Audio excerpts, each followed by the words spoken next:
বিশেষ ক্ষমতা আইনে অভিনেত্রী ও মিস আর্থ বাংলাদেশ 2020-এর বিজয়ী মেঘনা আলমের 30 দিনের আটকাদেশের বৈধতা চ্যালেঞ্জ করে হাইকোর্টে রিট দায়ের করা হয়েছে।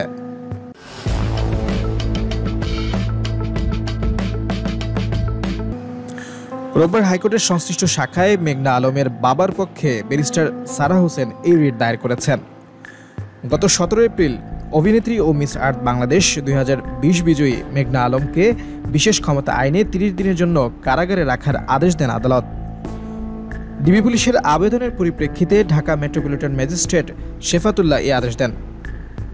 আদালত সূত্রে জানা গেছে, ওই দিন রাত 10:30টার দিকে মেঘনা আলমকে আদালতে হাজির করে ডিবি পুলিশ।